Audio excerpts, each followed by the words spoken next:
దేవుని పూజకు నైవేద్యాలు రెట్టింపు పుణ్యఫలితం ఖచ్చితంగా ఇవి తెలుసుకోండి. పూజలో దేవునికి సమర్పించిన నైవేద్యానికి చాలా విశిష్టత ఉంటుంది. భక్తితో ఏ నైవేద్యాన్ని దేనికి సమర్పించిన ఖచ్చితంగా దేవుడు స్వీకరిస్తాడు. ఈరోజు వీడియోలో ఏ దేవునికి ఏ నైవేద్యం సమర్పించాలి, ప్రతిరోజు ఇంట్లో పూజ చేసేటప్పుడు దేవునికి సమర్పించవలసిన నైవేద్యాలు ఏమిటి, నైవేద్యం విషయంలో చేయకూడని పొరపాట్లు పాటించాల్సిన నియమాలన్నీ ఈ వీడియోలో తెలుసుకుందాం. ముందుగా ఈ వీడియోకి ఒక లైక్ కొట్టి జై శ్రీరామ్ అని కామెంట్ చేయండి. విపరీతమైన అప్పుల సమస్యలు అలాగే మీ పనుల్లో తరచూ ఆటంకాలు ఏర్పడుతూ ఉంటే ప్రతి బుధవారం వినాయకుడిని పూజించి వినాయకుడికి నైవేద్యంగా కుడుములు ఉండ్రాళ్ల నివేదించండి.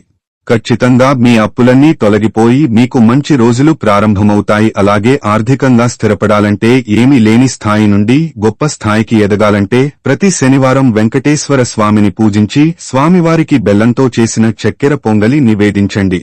వెంకటేశ్వర స్వామి అనుగ్రహంతో అదృష్టం ఐశ్వర్యం కలిసొస్తుంది. అలాగే ఆకస్మిక ధనలాభం కలిసి రావాలంటే ప్రతి శుక్రవారం లక్ష్మీదేవిని పూజించి ఇంట్లో పాలు పొంగించి ఆ పాలతో పాయసం తయారుచేసి లక్ష్మీదేవికి నివేదించండి. లక్ష్మీదేవి ఎంతో సంతోషించి అఖండ ధనలాభాన్ని ప్రసాదిస్తుంది. అలాగే శ్రీకృష్ణుడికి అటుకులు అంటే చాలా ప్రీతికరమైనవి. కాబట్టి శ్రీకృష్ణుడిని పూజించి అటుకులు నివేదిస్తే ఎలాంటి కోరికైనా వెంటనే నెరవేరుతుందట. ఇంట్లో నిత్య దీపారాధన చేసేటప్పుడు దేవునికి ఏ నైవేద్యమైనా సమర్పించవచ్చు. కాని మీరు స్వామివారికి ఏది నివేదించినా సరే ఆ నైవేద్యం పైన తులసిదళం పెట్టండి.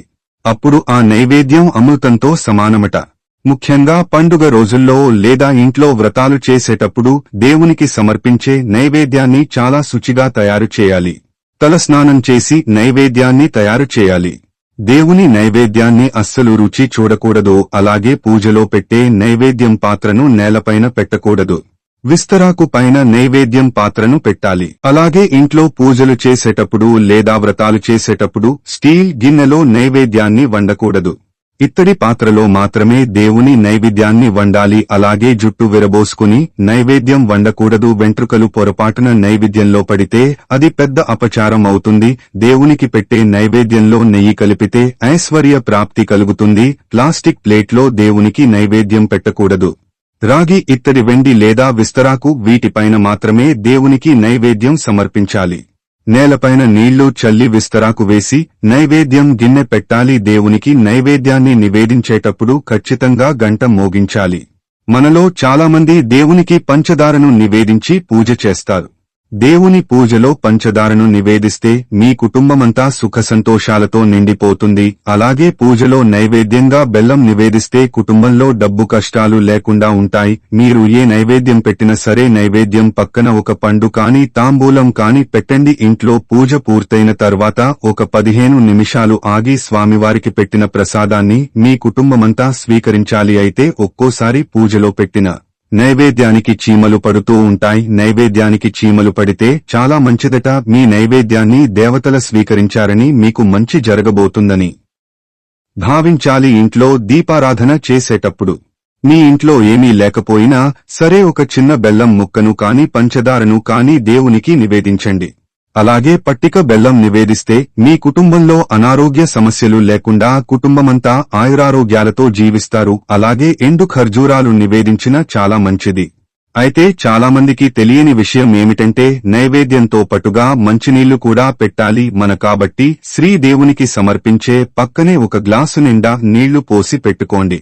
అలాగే మనలో చాలామంది అరటి పండ్లు, జామ పండ్లు, కమల పండ్లు ఇలా ఏదో ఒక పండుగ దేవునికి నివేదిస్తారు. పండ్లపై కొంచెం తొక్క తీసి దేవునికి నైవేద్యంగా సమర్పించాలి. మీకు ఎక్కడైనా నల్ల చీమలు కనిపిస్తే బియ్యపిండిలో కొంచెం పంచదార కలిపి నల్ల చీమలకు వేయండి.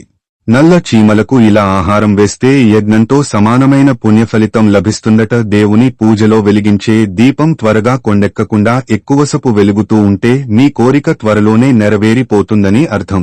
అలాగే దేవుడిని పూజించేటప్పుడు దేవుని పటాల నుండి పువ్వులు పడితే మీ పూజకు దైవానుగ్రహం లభించిందని ఒక శుభ సంకేతం. అలాగే పూజలో అగరవత్తులు వెలిగించినప్పుడు అగరవత్తుల పొగ వంకరగా వెళ్లకుండా దేవుని వైపుకు వెళ్తే మీ పూజలో ఎలాంటి తప్పులు లేవని అర్థం. స్త్రీలు ఇంట్లో దీపారాధన చేసేటప్పుడు ఎడమ కన్ను అదిరితే మీరు ఏదో శుభవార్త వినబోతున్నారని అర్థం. అలాగే మీరు పూజ చేసేటప్పుడు మీ ఇంటి ముందుకు ఆవు వచ్చి అరిస్తే మీ ఇంట్లోకి లక్ష్మీదేవి రాబోతుందని అర్థం. కొబ్బరికాయ లక్ష్మీదేవికి ప్రీతికరమైనది కాబట్టి ప్రతి శుక్రవారం లక్ష్మీదేవిని పూజించి ఇంట్లో కొబ్బరికాయ కొట్టండి. అలాగే సకల రోగాలు అష్ట కష్టాలు వెంటనే తొలగిపోవాలంటే దేవుని పూజలు నైవేద్యంగా యాపిల్ పండును నివేదించండి. బయట కొన్న ఆహారాన్ని అలాగే నిల్వ ఉన్న పదార్థాలను దేవునికి నైవేద్యంగా పెట్టకూడదు. అలాగే దేవునికి సమర్పించే పుష్పాలు కూడా చాలా ముఖ్యమైనవి.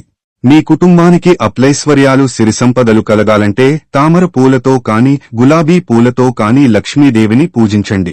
అలాగే మందార పూలతో గణపతిని మరియు దుర్గాదేవిని పూజిస్తే ఎలాంటి కోరికైనా వెంటనే నెరవేరుతుంది. అలాగే విరజాజి పూలతో శ్రీకృష్ణుడిని పూజిస్తే భార్యాభర్తల మధ్య అన్యోన్యత పెరుగుతుంది. నందివర్ధన పూలతో శివుడిని పూజిస్తే కుటుంబంలో గొడవలు లేకుండా సుఖసంతోషాలు పెరుగుతాయి. అలాగే చామంతి పూలతో లక్ష్మీదేవిని విష్ణుమూర్తిని పూజిస్తే దీర్ఘాయుష్షు కలుగుతుంది. అలాగే పారిజాత పూలతో విష్ణుమూర్తిని పూజిస్తే మోక్షప్రాప్తి కలుగుతుంది. ఇక ఎవరికైతే సొంతింటి కల ఉంటుందో అలాంటివారు ప్రతి మంగళవారం సుబ్రహ్మణ్య స్వామిని గన్నేరు పూలతో పూజించండి.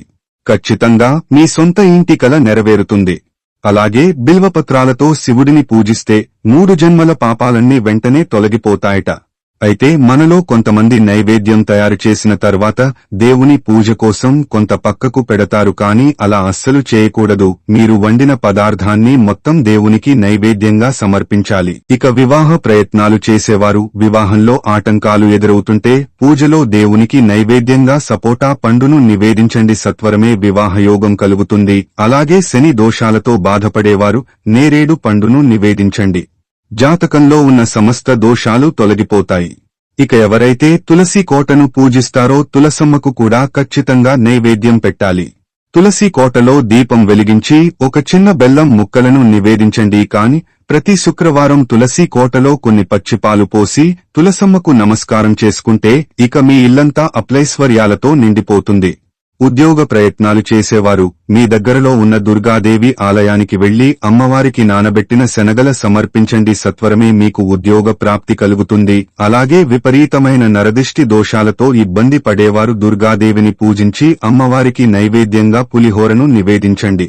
అమ్మవారి చల్లని చూపు మీ కుటుంబంపై ఎల్లవేళలా ఉంటుంది.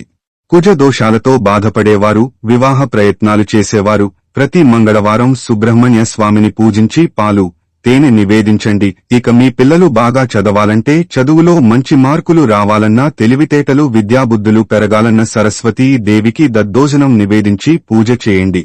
మీ పిల్లల భవిష్యత్తు బాగుంటుంది.